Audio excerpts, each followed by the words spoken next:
tous, ça fait plaisir de vous retrouver encore ce matin. Merci beaucoup pour votre fidélité. C'est important ces moments que l'on peut passer ensemble. Alors c'est vrai qu'aujourd'hui je m'étais dit que ça pouvait être sympathique de vous accueillir non pas dans notre salon mais pour une fois dans notre jardin. Et on était plutôt bien parti pour le faire. Seulement voilà, c'est le jour où le voisin a décidé de couper ses arbres. Donc là actuellement à l'extérieur j'ai une tondeuse, une tronçonneuse et un coupe-haie. Donc on est de retour dans le salon et au final c'est pas une mauvaise chose. Mais si je voulais vous emmener dans le jardin, c'est parce qu'en ce moment il y a tellement de choses qui s'y passent. La nature est en train d'exploser. Les petits fruits sont encore verts, mais on sent qu'ils vont devenir rouges. On a les dernières fleurs de printemps. On a ce soleil magnifique qui nous accompagne depuis plusieurs jours. Alors c'est vrai qu'il fait frais, mais on a tellement de belles choses à l'extérieur. Et ça fait du bien de pouvoir ressortir et de nos maisons pour ceux qui n'ont pas de jardin et de continuer à profiter de nos jardins. Pourquoi est-ce que je vous parle de jardin ? Eh bien parce que ça fait partie de ces petits plaisirs que l'on a pu avoir pendant ces dernières semaines. Il a plu pendant des mois, on s'est retrouvés dans ces périodes difficiles, et je ne sais pas si vous avez remarqué, mais le Seigneur nous a donné cette grâce d'avoir du soleil, d'avoir du beau temps, de pouvoir profiter de cette lumière, de cette chaleur, de ce printemps qui démarre. Et j'aimerais vous proposer ce matin, en guise de louange, de nous tourner vers ce Dieu qui nous bénit, parfois par des petites choses, parfois par des grandes choses. J'aimerais qu'on se tourne vers ce Dieu et qu'on prenne ce soin ce matin de regarder aussi les petites choses. Et pour cela, j'aimerais que on commence par la lecture d'un psaume et ensuite que l'on puisse chanter de tout notre cœur. C'est le psaume 65. Ô Dieu, dans la cité de Sion, tu mérites bien que chacun te loue et tienne les promesses qu'il t'a faites, puisque tu accueilles les prières. Tous les humains viennent à toi, chargés de leurs fautes. Nos torts sont trop lourds pour nous, mais toi, tu peux les faire disparaître. Heureux ceux que tu admets à passer un moment chez toi. Nous aimerions profiter pleinement de ce qu'il y a de meilleur dans ta maison, dans ton saint temple. Dieu notre Sauveur, tu es fidèle à toi-même. Tu nous réponds par des actes impressionnants, toi en qui espèrent les peuples du bout du monde et des îles les plus lointaines. Tu forces les montagnes à se mettre en place, tu es armé de vigueur, tu apaises le mugissement des mers et le mugissement de leurs vagues et le grondement des peuples. Devant tes miracles pleins de sens, les habitants du bout du monde ont pris peur. Tu fais crier de joie l'Orient et l'Occident. Tu t'occupes de la terre, tu l'arroses en abondance, tu la combles de richesses. Ô Dieu, ton ruisseau est plein d'eau. Tu prépares le blé pour les hommes, tu mets la terre en état, tu irrigues ses sillons, tu aplanis ses mottes, tu la détrempes par la pluie, tu donnes aux graines la force de germer. Tu achèves en beauté une année de bonté. Sur ton passage, l'abondance ruisselle. Les pâturages de la campagne ruissellent de la même richesse. Les collines s'entourent de cris de joie. Les prés portent un manteau de troupeau, le fond des vallées se couvre de blé. Toute la campagne t'acclame et te chante. Oui, c'est vers ce Dieu que nous voulons tourner les yeux ce matin. Ce Dieu qui est capable de faire des actes impressionnants, mais aussi ce Dieu qui s'occupe de chacun des petits instants de notre vie, qui arrose la terre, qui donne de la vigueur aux graines pour qu'elles aient la force de germer. Ce Dieu qui couvre les prés d'un manteau de troupeau. Ce Dieu qui s'occupe des choses qui nous paraissent anodines, mais qui sont les bénédictions qui nous permettent de vivre aujourd'hui. Alors tournons les yeux vers le Seigneur et chantons-le du fond de notre cœur.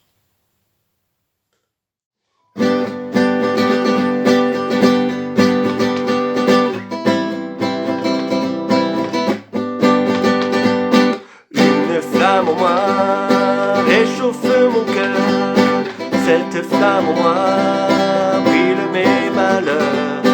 Je sens qu'elle est là, sa douce lueur, brille en moi, brille en moi.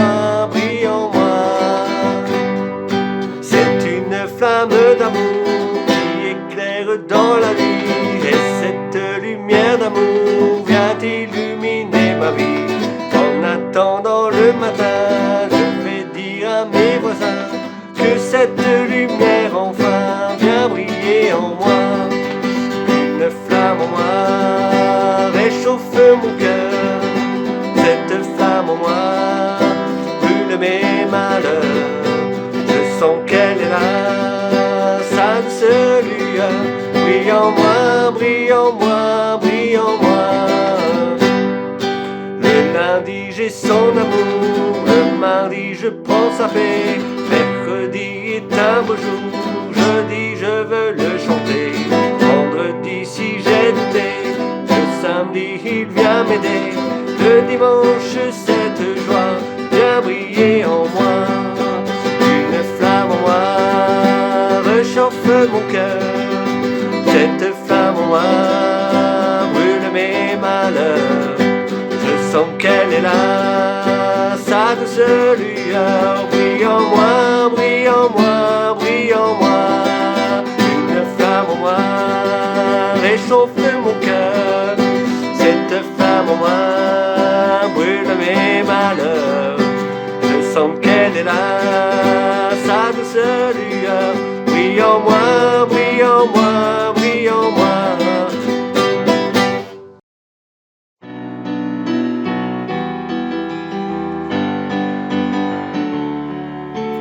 Qui donc dans le ciel est semblable à toi, qui est puissant comme toi, éternel mon roi, qui est puissant comme toi, éternel mon roi.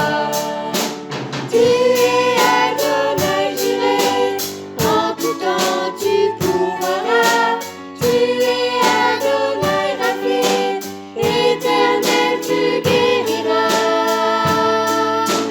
Qui donc dans le ciel est semblable à toi, qui est puissant comme toi, éternel mon roi, qui est puissant comme toi, éternel mon roi. Tu es Adonai Shammah, tu entends, tu répondras. Tu es Adonai Shalom, Dieu de paix pour tous les hommes. Qui donc dans le ciel est semblable à toi, qui est puissant comme toi, éternel mon roi, qui est puissant comme toi, éternel mon roi. El Shaddai, Dieu tout-puissant, tu protèges et tu nourris. El-Olam, Dieu éternel, El-Haï, tu es vivant. Qui donc dans le ciel est semblable à toi, qui est puissant comme toi, éternel mon roi, qui est puissant comme toi, éternel mon roi.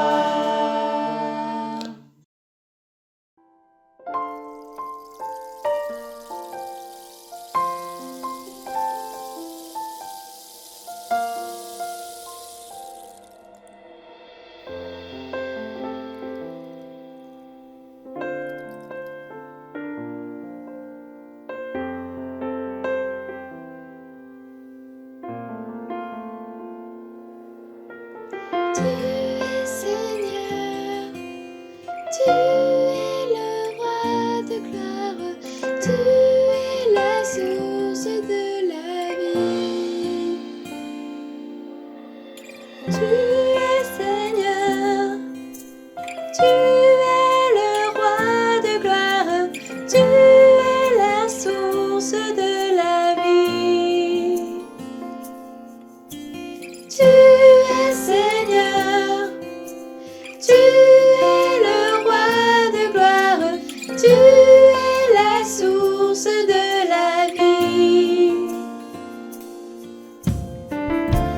Tu as payé sur la croix. Jésus, tu t'es donné pour moi. Je mets ma confiance en toi.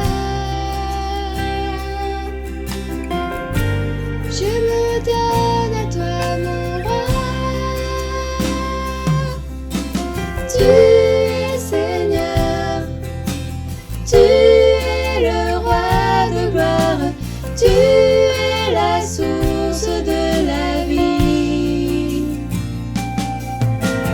Tu es Seigneur, tu es le roi de gloire, tu es la source de la vie. Sois le centre de ma vie. Remplis-moi de ton esprit. Tout en moi te glorifie. Tu es ma raison de vie. Tu es Seigneur, tu es le roi de gloire, tu es la source de la vie. Tu es Seigneur, tu es le roi de gloire, tu es la source de la vie. Tout en toi est splendeur, tout en toi est grandeur. À toi l'honneur, tout en toi est splendeur, tout en toi est grandeur. À toi l'honneur. Tu es Seigneur, tu es le roi de gloire, tu es la source de la vie. Tu es Seigneur, tu es le roi de gloire, tu es la source de la vie. Tu es Seigneur, tu es le roi de gloire, tu es la source de la vie.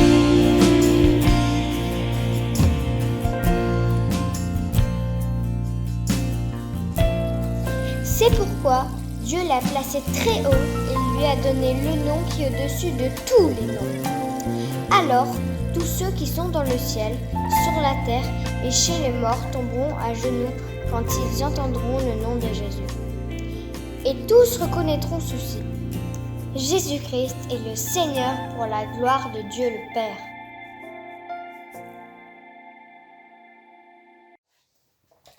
Frères et sœurs, bonjour. C'est toujours avec beaucoup de plaisir que nous pouvons nous retrouver grâce à la technologie ensemble le dimanche.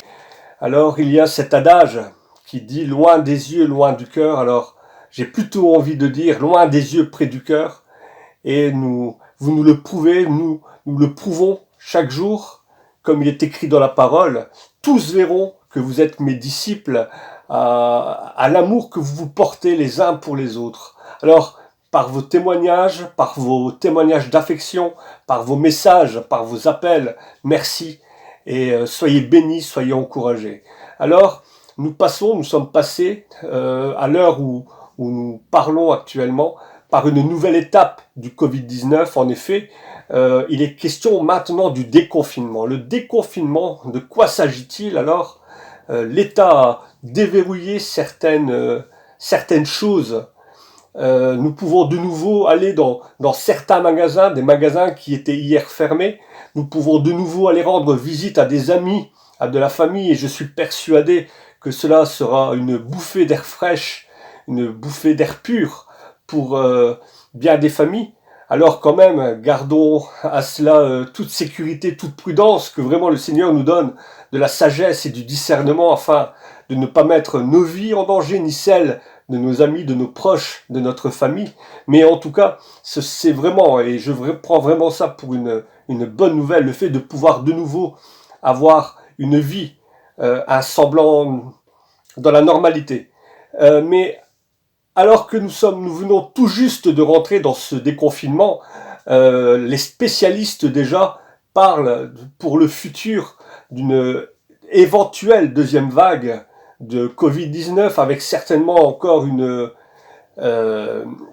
un blocage au niveau du système hospitalier, avec peut-être un reconfinement possible pour l'hiver ou pour l'automne, je n'en sais trop rien.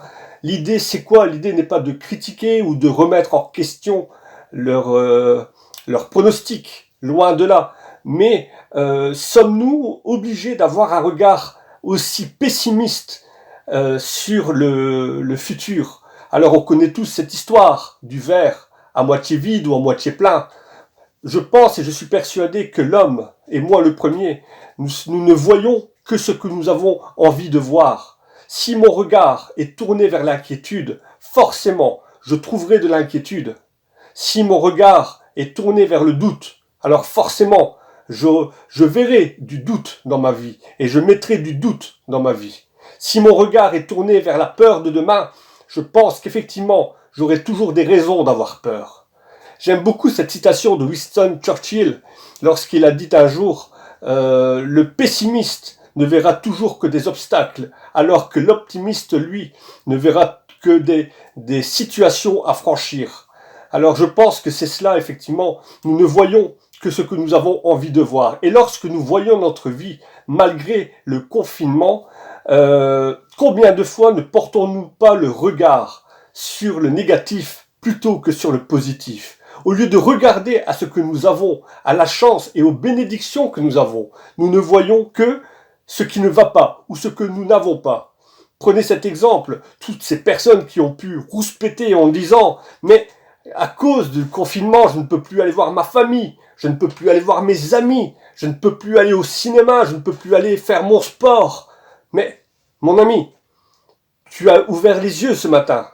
Oui, tu as pris ton petit déjeuner, tu as peut-être embrassé ta femme, tes enfants, tu as caressé ton chien. Merci Seigneur. Te rends-tu compte que rien qu'en Belgique, tu fais partie des gens qui ont la chance d'être vivants? 7000 personnes, plus de 7000 personnes auraient aimé vivre ce que tu viens de vivre aujourd'hui.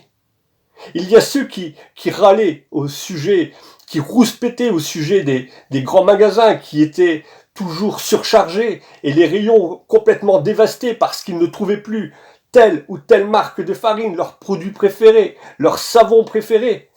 Mais, mon ami, te rends-tu compte que tu habites dans un pays qui te garantit des produits de bonne qualité avec une assurance de bonne qualité aussi?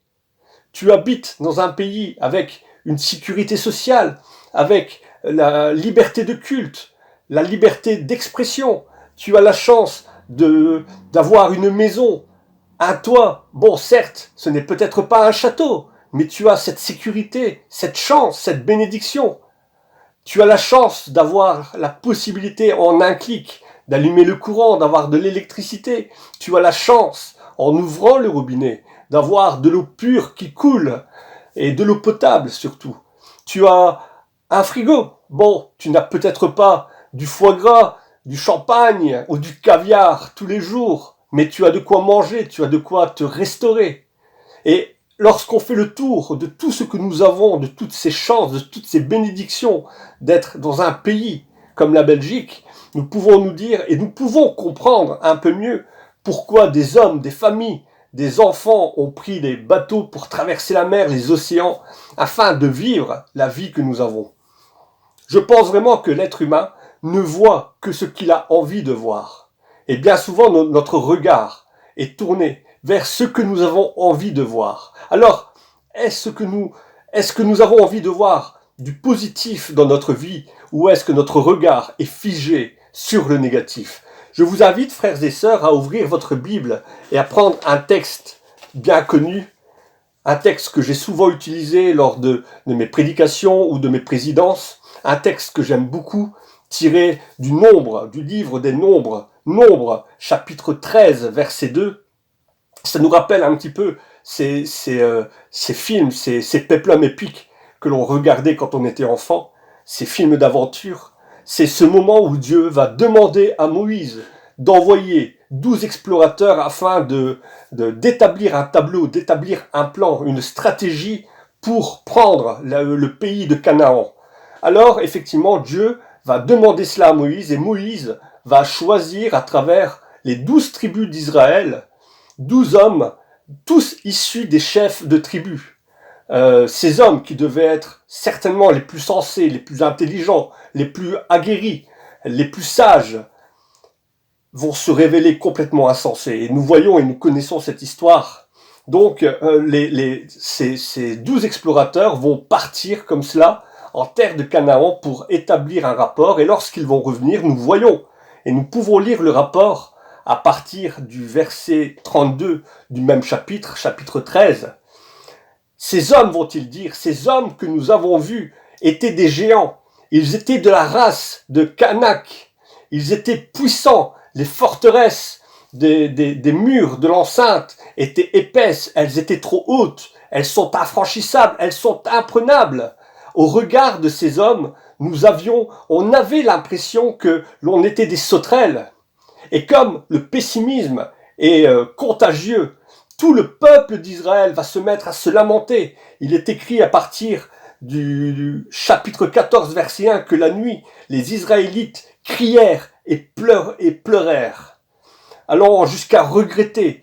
Ils vont aller jusqu'à regretter leur ancienne vie d'esclaves. Ils auraient préféré rester esclaves en Égypte plutôt que de vivre ce qu'ils étaient en train de vivre. Ils ont oublié les promesses de Dieu dans leur vie. Ils ont oublié tout ce que Dieu avait déjà fait. Ils se sont lamentés, ils ont préféré ce regard pessimiste, ce regard pessimiste aux bénédictions que Dieu leur avait promis. Alors, je pense et je suis certain que la manière dont nous regardons la vie, la manière dont nous regardons la vie va influencer notre état d'esprit. Si mon esprit est positif, ma vision sera positive. Si mon esprit est négatif, ma vision sera négative. Prenez l'exemple de l'athlète lorsqu'il rentre sur le terrain pour accomplir sa performance. Pensez-vous que lorsqu'il arrive, il pense déjà à la défaite, il pense qu'il va perdre, il pense qu'il n'a aucune chance de remporter le combat, il pense que l'affaire est déjà bouclée. Non, je ne pense pas. Si l'athlète monte sur le terrain, c'est qu'il est préparé, c'est qu'il a confiance. Il a confiance dans la voix de son entraîneur, il a confiance dans toutes ces personnes qu'il avait autour de lui, qui l'ont aidé, qui l'ont préparé, qui l'ont fortifié. Eh bien, de la même manière, je pense que le chrétien doit vivre avec cette confiance que Dieu est avec nous, qu'il nous prépare, qu'il nous fortifie, que sa voix nous encourage, que sa main n'est pas trop faible. Et de toute façon, frères et sœurs, à quoi cela sert-il de se faire du souci, de s'inquiéter pour le demain? Jésus n'a-t-il pas dit dans Matthieu 6, verset 27, « Qui d'entre vous parvient à rallonger une durée de sa vie par l'inquiétude ou par le doute qu'il se fait? Et demain restera pour demain. Ne vous inquiétez pas du manger ou du boire ou de ce que vous allez vous mettre. Faites confiance à votre Père céleste. Faites confiance à votre Papa. La vie doit être vécue, frères et sœurs. Elle ne doit pas être subie. Et bien souvent, et moi le premier, bien souvent la vie, nous la subissons. Vous savez, il y a des moments, je me lève le matin, je suis déjà fatigué avant même d'avoir commencé. Et toute la journée, je vais avoir cette impression, cette sensation de devoir tirer, de devoir traîner un boulet. Mais la vie est belle, la vie doit être vécue. Et Dieu nous assure par sa présence, sa puissance, il nous assure aussi sa confiance, il nous assure aussi un regard positif sur la vie. Le prophète Ésaïe dit dans Ésaïe 41, verset 10, « N'aie pas peur maintenant, ne lance pas des regards d'inquiétude autour de toi, car je suis avec toi. Ne lance pas de regards inquiets, car Dieu, c'est moi. Je viens à ta rencontre. Je viens te rendre courage. J'arrive à ton secours, je te protège. Ma main droite tient ses promesses. » Mes amis, si ma façon de voir la vie, si je suis positif déjà dans mon état d'esprit, eh bien ma vision sera positive aussi. Et ma façon de vivre sera positive. Alors comme Paul, je pourrais avoir cet esprit, cette force d'esprit et dire et d'exclamer « Je peux tout par celui qui me fortifie ». Ma réalité aussi sera positive. La façon de voir la vie sera positive parce que Christ est vainqueur. Il est écrit dans la parole que Christ est vainqueur et qu'il a déjà vaincu le monde. Et parce qu'il a déjà vaincu le monde, parce qu'à la croix, tout a été accompli, eh bien moi aussi, je suis vainqueur, même, je suis plus que vainqueur, par celui qui me fortifie. Ma parole aussi ne sera pas négative. Ma parole, elle sera forte. Comme Job, je pourrais dire, je sais que mon Rédempteur vit. Je serai capable d'exhorter, je serai capable d'encourager. J'aurai des prières puissantes. J'aurai le feu dans la bouche. Alors, frères et sœurs, même si nous ne savons pas de quoi demain sera fait, même si nous avons parfois l'impression que les nuages peuvent être sombres, même si nous avons l'impression qu'il y a des tempêtes et que notre barque peut être chahutée à gauche ou à droite, Christ nous encourage, Christ nous invite à le rejoindre en nous disant « N'aie pas peur, aie confiance, ayez confiance. Ne promenez pas des regards inquiets. Je suis là, je suis au milieu de vous, je suis avec vous. » Et comme il est écrit dans le livre de l'Apocalypse, à celui qui aura tenu bon, à celui qui aura gardé la foi, celui-là recevra la couronne de vie, la couronne qui sera remise à ceux et à celles qui auront remporté le prix. Frères et sœurs, soyez bénis, soyez encouragés, que vraiment nous puissions tous avoir cet esprit positif, les yeux tournés vers le ciel, comme le dit ce cantique. Quand j'ai le cœur tourmenté, je tourne les yeux vers le ciel. Même si un ami me quitte, je tourne les yeux vers le ciel. Soyez bénis et à la prochaine. Amen. Merci Fred pour ces paroles d'exhortation et d'encouragement.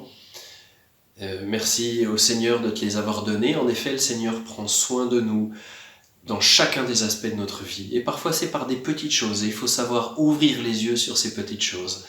Et c'est dans ce sens-là que la semaine dernière, je vous avais lancé un défi qui était celui de nous envoyer de courtes vidéos, 10-15 secondes, en partageant cette fois-ci non plus forcément des salutations, mais en partageant peut-être un verset ou quelque chose que le Seigneur vous a montré pendant ces dernières semaines.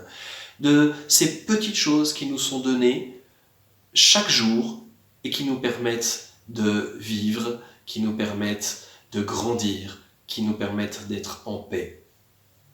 Oui, le Seigneur nous accompagne à chaque moment de nos journées. Et c'est dans ce sens-là que j'aimerais que l'on termine ce temps de culte par un moment de prière, de bénédiction, pour remettre la semaine qui s'ouvre devant nous. Oui Seigneur, nous nous sommes en effet rappelés que tu es ce Dieu puissant, ce Dieu qui a toute autorité, mais que tu es aussi ce Dieu qui vit dans nos cœurs et qui est dans chacun des aspects de notre vie. Avant même que nous vivions les choses, tu as préparé, parfois par des petits détails, tout ce qu'il fallait pour que nous soyons comblés de ta paix, comblés de ta joie.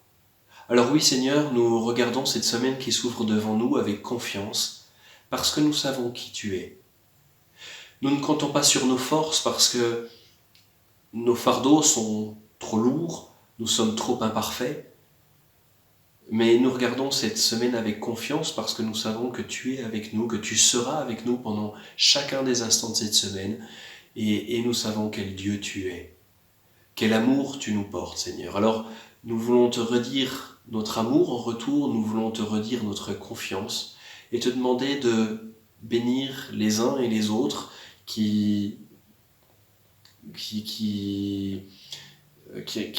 sont avec nous en ce moment et aussi de bénir particulièrement ceux d'entre nous dans l'assemblée qui sont malades ou qui rencontrent des difficultés. Seigneur, merci parce que tu bénis, merci parce que tu nous accompagnes avec amour, avec bonté.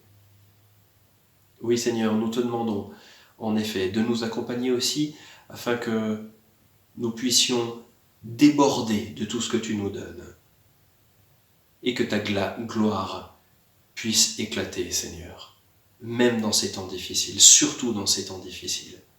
Que la gloire te revienne, Seigneur. Amen. Voilà, notre temps de culte se termine. Cette semaine, nous n'avons pas reçu de salutations.